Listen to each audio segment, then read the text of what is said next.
ಸಹೋದರಿಯರೇ, ಈ ದಿನ ನಾವು 8ನೇ ತರಗತಿ ಅಧ್ಯಾಯ 1 ದೈಹಿಕ ಶಿಕ್ಷಣದ ಮಹತ್ವ ಇದರ ಬಗ್ಗೆ ತಿಳಿದುಕೊಳ್ಳೋಣ. ಅಧ್ಯಾಯ 1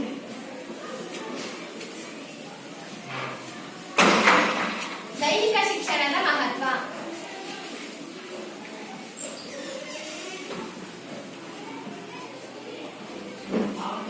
ಶಿಕ್ಷಣದ ಮಹತ್ವ.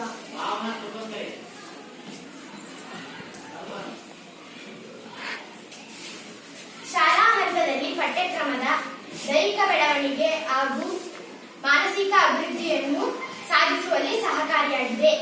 ಕ್ರಮಬದ್ಧ ದೈಹಿಕ ಶಿಕ್ಷಣವು ಹಾಗೂ ದೈಹಿಕ ಬೆಳವಣಿಗೆಯಲ್ಲಿ ಸಹಕಾರಿಯನ್ನು ಸಾಧಿಸುವಲ್ಲಿ ಖಚಿತಪಡಿಸುತ್ತದೆ. ದೈಹಿಕ ಶಿಕ್ಷಣದ ಮಹತ್ವದಲ್ಲಿ ನಾವು 10 ಅಂಶಗಳನ್ನು ಕಾಣುತ್ತೇವೆ. ಅವುಗಳೆಂದರೆ ದೈಹಿಕ ದಾರ್ಢ್ಯತೆಯನ್ನು ಹೆಚ್ಚಿಸುತ್ತದೆ. 1ನೇ ಅಂಶದಾಗಿ ದೈಹಿಕ ದಾರ್ಢ್ಯತೆಯನ್ನು ಹೆಚ್ಚಿಸುತ್ತದೆ. 2ನೇಯದಾಗಿ ದೀರ್ಘಕಾಲಿಕ ಆರೋಗ್ಯ ಲಾಭಗಳು. 3ನೇಯದಾಗಿ ಮಾನಸಿಕ ಅಭಿವೃದ್ಧಿಗೆ ಸಹಕಾರಿಯಾಗುತ್ತದೆ. 4ನೇದಾಗಿ ಬೌದ್ಧಿಕ ಬೆಳವಣಿಗೆ ಪೂರಕವಾಗುತ್ತದೆ. 5ನೇಯದಾಗಿ ಸಮಾಜದಲ್ಲಿ ಹೊಂದಿಕೊಳ್ಳುವ ಮನೋಭಾವ ಬೆಳೆಸುತ್ತದೆ. 6ನೇಯದಾಗಿ ಆರೋಗ್ಯಕರ ಕ್ರಿಯಾಶೀಲ ಮತ್ತು ಶಿಸ್ತುಬದ್ಧ ಜೀವನ ಶೈಲಿಗೆ ಮಾರ್ಗದರ್ಶನ. 7ನೇಯದಾಗಿ ಕ್ರೀಡಾ ಮನೋಭಾವನೆಯನ್ನು ಕಲಿಸುತ್ತದೆ. 8ನೇ ಅಂಶವೇನದಾಗಿ ಅನಾವಶ್ಯಕ ಮಾನಸಿಕ ಒತ್ತಡಗಳನ್ನು ದೂರವಿಡಲು ಸಹಕರಿಸುತ್ತದೆ. 9ನೇ ಅಂಶವೇನದಾಗಿ ಬಿಡುವಿನ ವೇಳೆ ಸದುಪಯೋಗ ಮಾರ್ಗೋಪಕಾರಗಳನ್ನು ಸೂಚಿಸುತ್ತದೆ. 10ನೇ ಅಂಶದಾಗಿ ಸೂಕ್ತ ಪ್ರಕ್ರಿಯೆ ಪ್ರದರ್ಶನಕ್ಕೆ ಅವಕಾಶ. 1ನೇ ಅಂಶವನ್ನು ದೈಹಿಕ ದಾರ್ಢ್ಯತೆಯನ್ನು ಹೆಚ್ಚಿಸುತ್ತದೆ.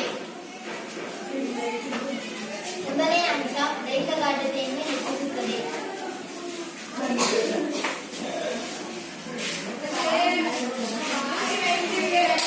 ದೈಹಿಕ ದಾರ್ಢ್ಯತೆಯನ್ನು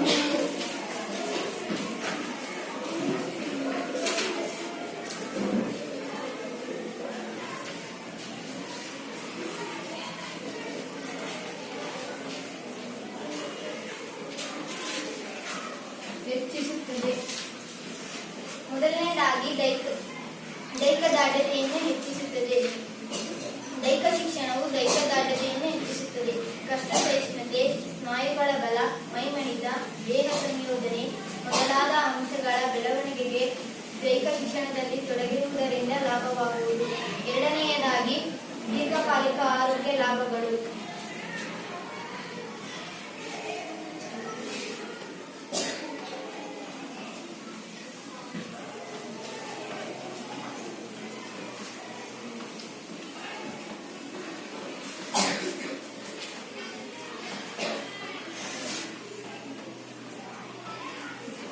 ದೀರ್ಘಕಾಲಿಕ ಆರೋಗ್ಯ ಲಾಭಗಳು. ದೀರ್ಘಕಾಲಿಕ ರೋಗಗಳೆಂದರೆ ಬಿಪಿ, ಶುಗರ್, ಸ್ಥೂಲಕಾಯ ಇವುಗಳನ್ನು ದೀರ್ಘಕಾಲಿಕ ರೋಗಗಳು ಎನ್ನುವರು. ದೀರ್ಘಕಾಲಿಕ ಲಾಭಗಳು ಎಂದರೆ ಶರೀರದಲ್ಲಿ ಸಮಪ್ರಮಾಣದ ಬೊಜ್ಜನ್ನು ಕಾಯ್ದುಕೊಳ್ಳುವುದರೊಂದಿಗೆ ಸ್ಥೂಲಕಾಯವನ್ನು ಹೊಂದುವಂತೆ ನೋಡಿಕೊಳ್ಳುವುದು, ರಕ್ತದೊತ್ತಡವನ್ನು ನಿಯಂತ್ರಣದಲ್ಲಿರುವುದು, ಅಧಿಕ ಕೊಲೆಸ್ಟ್ರಾಲ್ ಅನ್ನು ತಡೆಗಟ್ಟುವುದು, ಸಕ್ಕರೆ ಕಾಯಿಲೆ ಮತ್ತು ಹೃದಯ ಸಂಬಂಧಿತ ಇತರೆ ಕಾಯಿಲೆಗಳನ್ನು ತಡೆಗಟ್ಟಲು ದೈಹಿಕ ಶಿಕ್ಷಣದಲ್ಲಿ ತೊಡಗಿಸುವುದರಿಂದ ಲಾಭವಾಗುವುದು. 3ನೇದಾಗಿ ಮಾನಸಿಕ ಅಭಿವೃದ್ಧಿಗೆ ದೈಹಿಕ ಶಿಕ್ಷಣ ಪೂರಕವಾಗಿದೆ.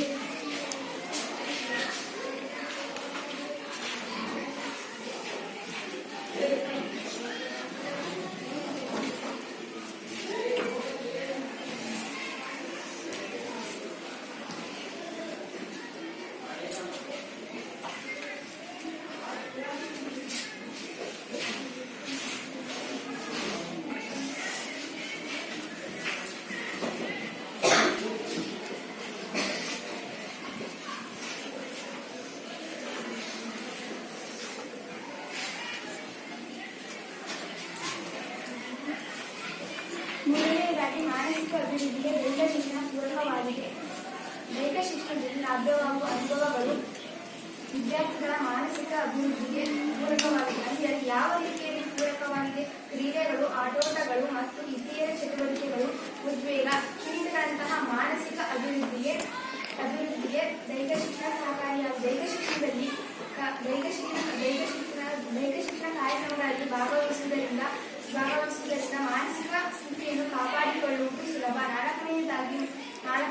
ಎರಡನೆಯದಾಗಿ ಬೌದ್ಧಿಕ ಬೆಳವಣಿಗೆ ದೈಹಿಕ ಶಿಕ್ಷಣ ಪೂರಕವಾಗಿದೆ.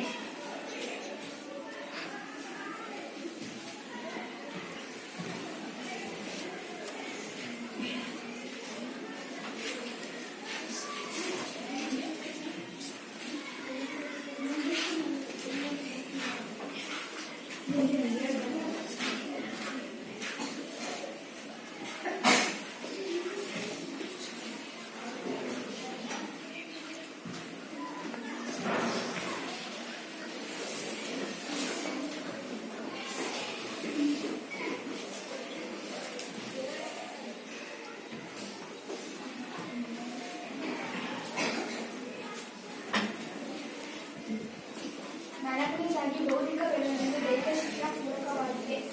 ದೈಹಿಕ ಶಿಕ್ಷಣದಲ್ಲಿ ಭಾಗವಹಿಸುವುದರಿಂದ ಬುದ್ಧಿ ಶಕ್ತಿ ತೀಕ್ಷ್ಣಗೊಳ್ಳಲು ಅನುಕೂಲವಾಗುತ್ತದೆ. ಅದರಿಂದ ಅನುಭವಗಳು ಹಾಗೂ ತರಬೇತಿಗಳಿಂದಾಗಿ ಏಕಾಗ್ರತೆ ಹೆಚ್ಚುತ್ತದೆ.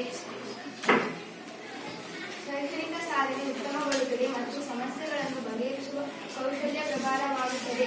ಈ ಎಲ್ಲ ಸಾಮರ್ಥ್ಯಗಳು ಹೆಚ್ಚುವುದರಿಂದಾಗಿ ಮಾನಸಿಕ ಸಮಸ್ಯೆಗಳನ್ನು ದೂರವಿಡಲು ಅತ್ಯಂತ ಸಹಕಾರಿ. ಈ ಸ್ವಯಂ ಅಭಿವ್ಯಕ್ತಿ ಹಾಗೂ ಸದಾ ಅಭಿಪ್ರಾಯಗಳಿಗೆ ವಿದ್ಯಾರ್ಥಿಗಳು ಎಂದೆಂದೂ ಕೊರತೆ ಉಂಟಾಗಬಾರದು. ಮುಂದಿನದಾಗಿ ಸಮಾಜದಲ್ಲಿ ಹೊಂದಿಕೊಳ್ಳುವ ಮನೋಭಾವ ಬೆಳೆಸುತ್ತದೆ.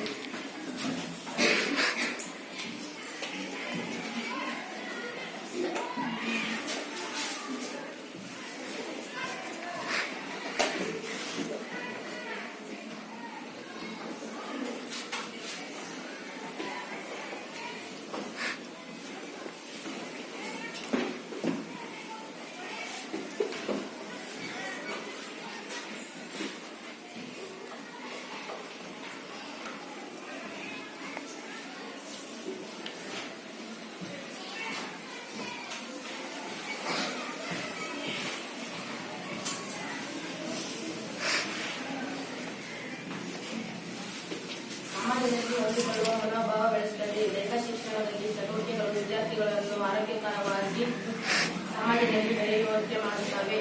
ಸಹಕಾರಿ ಮನೋಭಾವನೆಗಳನ್ನು ರೂಢಿಸಿಕೊಂಡು ಗುಂಪು ಚಟುವಟಿಕೆಗಳಲ್ಲಿ ತೊಡಗಲು ಅವಕಾಶಗಳು ಸೃಷ್ಟಿಯಾಗುತ್ತವೆ. ಉತ್ತಮ ನಡತೆಯನ್ನು ಬೆಳೆಸಿಕೊಳ್ಳಲು ವಿದ್ಯಾರ್ಥಿಗಳಿಗೆ ಅನುಕೂಲಕರ ಸನ್ನಿವೇಶಗಳು ದೈಹಿಕ ಶಿಕ್ಷಣದಲ್ಲಿ ಕಾರ್ಯಕ್ರಮಗಳಲ್ಲಿ ಮೂಡಿಬರುತ್ತವೆ.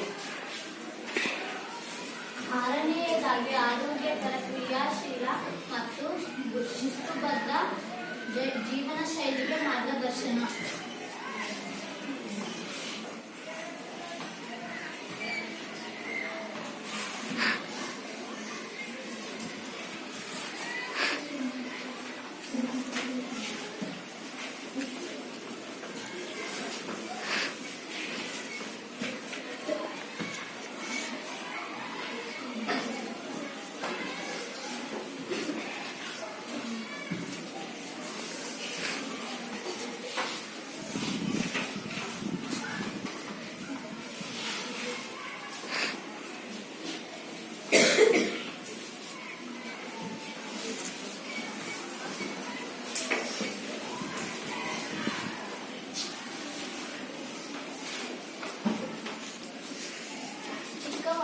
ಚಿಕ್ಕ ವಯಸ್ಸಿನಲ್ಲಿ ರೂಢಿಗೊಂಡಿರುವ ಆರೋಗ್ಯಕರ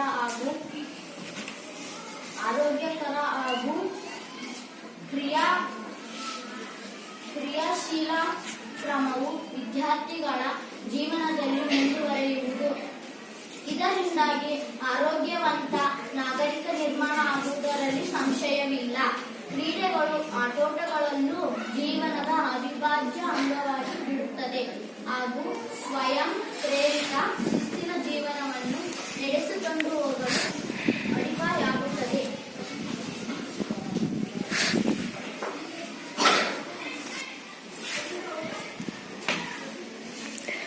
ಎರಡನೆಯದಾಗಿ ಕ್ರೀಡಾ ಮನೋಭಾವನೆಯನ್ನು ಕಲಿಸುತ್ತದೆ.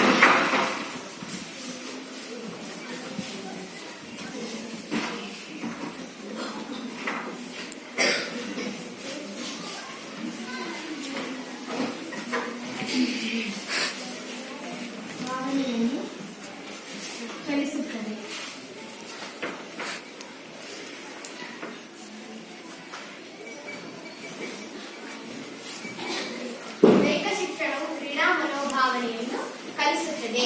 ಆಟೋಟಗಳಲ್ಲಿ ಸೋಲು ಮತ್ತು ಗೆಲುವನ್ನು ಸಮದೃಷ್ಟಿಯಿಂದ ಎದುರಿಸಬಲ್ಲವರು ಸುಖ ಮತ್ತು ದುಃಖವನ್ನು ಜೀವನದಲ್ಲಿ ಏಕರೀತಿಯಾಗಿ ಎದುರಿಸುತ್ತಾರೆ.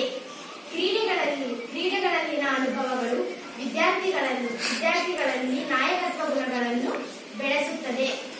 ನೈತಿಕತೆ ಮತ್ತು ಹೊಣೆಗಾರಿಕೆಗಳಂತಹ ಗುಣಗಳು ದೈಹಿಕ ಶಿಕ್ಷಣ ಪಡೆದ ವಿದ್ಯಾರ್ಥಿಗಳಲ್ಲಿ ಸಾಮಾನ್ಯವಾಗಿ ಕಂಡುಬರುವುದು. 8ನೇ ಅಂಶನದಾಗಿ ಅನಾವಶ್ಯಕ ಮಾನಸಿಕ ಒತ್ತಡಗಳಿಂದ ದೂರವಿರಲು ಸಹಕಾರಿಯಾಗುತ್ತದೆ.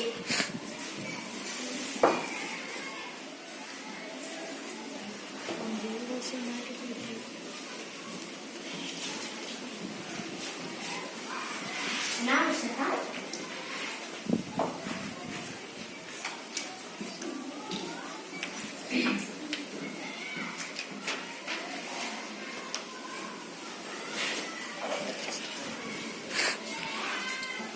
ಒತ್ತಡಗಳಿಂದ ದೂರವಿಡಲು ಸಹಕಾರಿಯಾಗುತ್ತದೆ.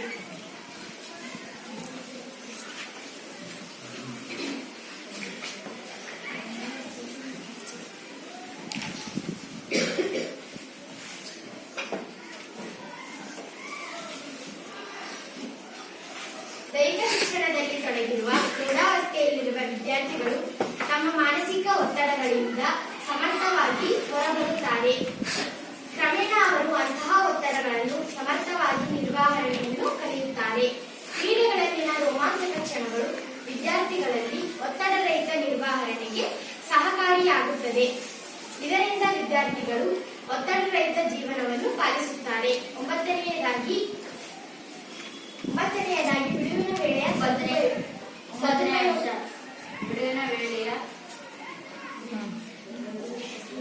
ಬಿಡುವಿನ ವೇಳೆಯ ಸದುಪಯೋಗಕ್ಕೆ ಮಾರ್ಗೋಪಾಯಗಳನ್ನು ಸೂಚಿಸುತ್ತದೆ.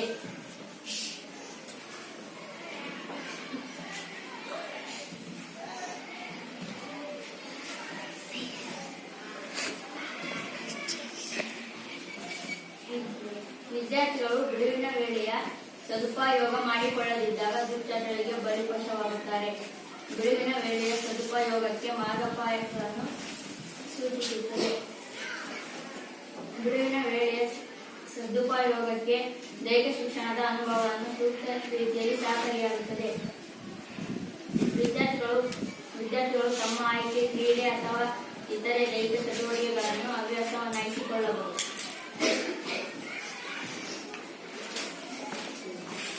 ಕೊನೆಯದಾಗಿ ಸೂಕ್ತ ಪ್ರತಿಭೆ ಪ್ರದರ್ಶನಕ್ಕೆ ಅವಕಾಶ.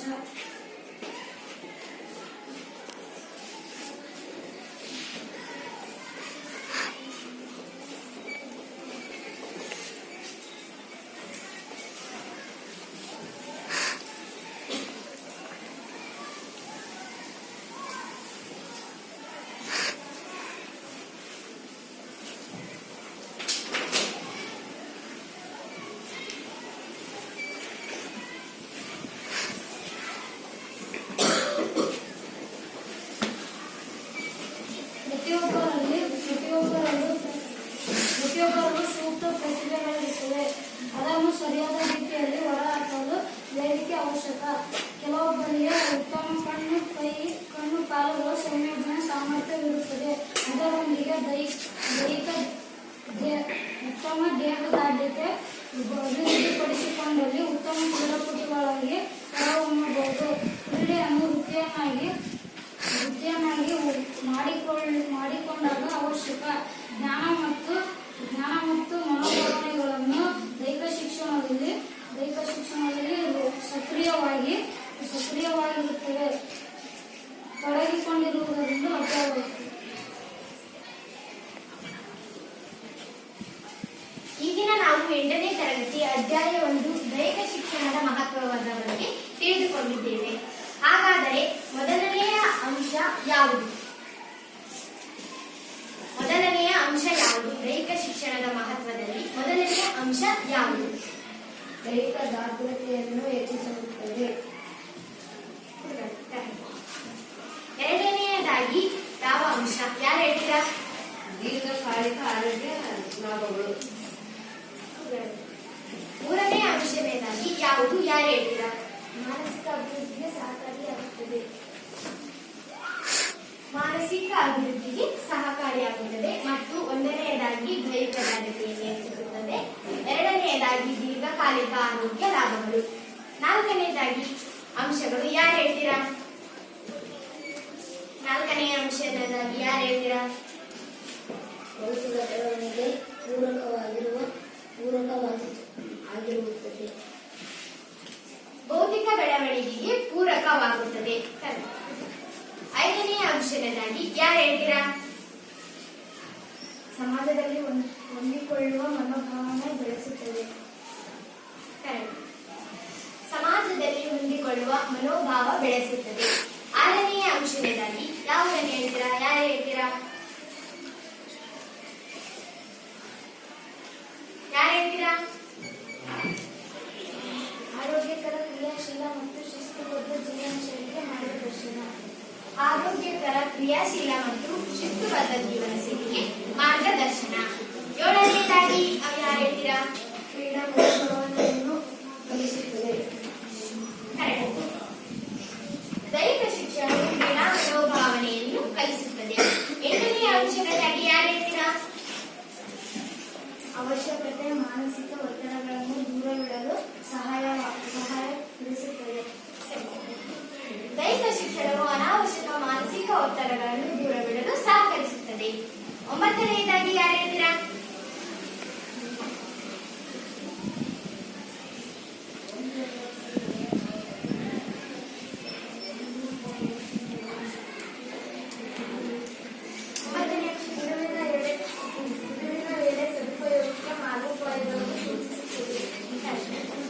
ಬಿಡುವಿನ ವೇಳೆಯ ಸದುಪಯೋಗ ಮಾರ್ಗೋಪಾಯಗಳನ್ನು ದೈಹಿಕ ಶಿಕ್ಷಣವು ಸೂಚಿಸುತ್ತದೆ. ಪ್ರತಿಭೆಯ ಪ್ರದರ್ಶನಕ್ಕೆ ಅವಕಾಶ. ಹತ್ತನೆಯದಾಗಿ ಸೂಕ್ತ ಪ್ರತಿಭೆಯ ಪ್ರದರ್ಶನಕ್ಕೆ ಅವಕಾಶವನ್ನು ನೋಡುತ್ತದೆ. ದೈಹಿಕ ಶಿಕ್ಷಣದ ಮಹತ್ವದ ಬಗ್ಗೆ ತಿಳಿದುಕೊಂಡಿದ್ದೇವೆ.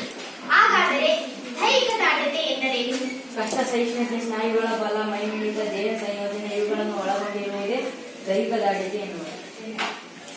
ಎರಡನೆಯದಾಗಿ ದೀರ್ಘಕಾಲಿಕ ರೋಗಗಳು ಯಾವುವು? ಬಿಪಿ, ಶುಗರ್, ಸ್ಥೂಲಕಾಯ. ಈ ದಿನ ನಾವು 8ನೇ ತರಗತಿ ಅಧ್ಯಾಯ 1 ನೋಡಿದ್ದೇವೆ. ದೈಹಿಕ ಶಿಕ್ಷಣದ ಪ್ರಯೋಜನಗಳು. ಒಂದನೆಯದಾಗಿ ದೈಹಿಕ ದಾರ್ಢ್ಯತೆಯನ್ನು ಹೆಚ್ಚಿಸುತ್ತದೆ. ದೀರ್ಘಕಾಲಿಕ ಆರೋಗ್ಯ ಲಾಭಗಳು. ಮೂರನೆಯದಾಗಿ ಮಾನಸಿಕ ಅಭಿವೃದ್ಧಿಗೆ ಸಹಕಾರಿಯಾಗುತ್ತದೆ. ನಾಲ್ಕನೆಯದಾಗಿ ದೈಹಿಕ ಶಿಕ್ಷಣವು ಭೌತಿಕ ಬೆಳವಣಿಗೆಗೆ ಪೂರಕವಾಗುತ್ತದೆ. ಐದನೆಯದಾಗಿ ಸಮಾಜದಲ್ಲಿ ಹೊಂದಿಕೊಳ್ಳುವ ಮನೋಭಾವ ಬೆಳೆಸುತ್ತದೆ. ಆರನೆಯದಾಗಿ ಆರೋಗ್ಯಕರ ಕ್ರಿಯಾಶೀಲ ಮತ್ತು ಶಿಸ್ತುಬದ್ಧ ಜೀವನ ಶೈಲಿಗೆ ಮಾರ್ಗದರ್ಶನ. ಏಳನೆಯದಾಗಿ ಕ್ರೀಡಾ ಮನೋಭಾವನೆಯನ್ನು ದೈಹಿಕ ಶಿಕ್ಷಣವು ಕಲಿಸುತ್ತದೆ. ಎಂಟನೆಯದಾಗಿ ಅನಾವಶ್ಯಕ ಮಾನಸಿಕ ಒತ್ತಡಗಳಿಂದ ದೂರವಿಡಲು ಸಹಕರಿಸುತ್ತದೆ. ಒಂಬತ್ತನೆಯ ಅಂಶದಲ್ಲಿ ಬಿಡುವಿನ ವೇಳೆಯ ಸದುಪಯೋಗಕ್ಕೆ ಮಾರ್ಗೋಪಾಯಗಳನ್ನು ಸೂಚಿಸುತ್ತದೆ. ಹತ್ತನೆಯ ಅಂಶದಲ್ಲಿ ಸೂಕ್ತ ಪ್ರತಿಭೆಯ ಪ್ರದರ್ಶನಕ್ಕೆ ಅವಕಾಶ. ಈ ದಿನ ನಾವು ದೈಹಿಕ ಶಿಕ್ಷಣದ ಮಹತ್ವದ ಬಗ್ಗೆ ತಿಳಿದುಕೊಂಡಿದ್ದೇವೆ.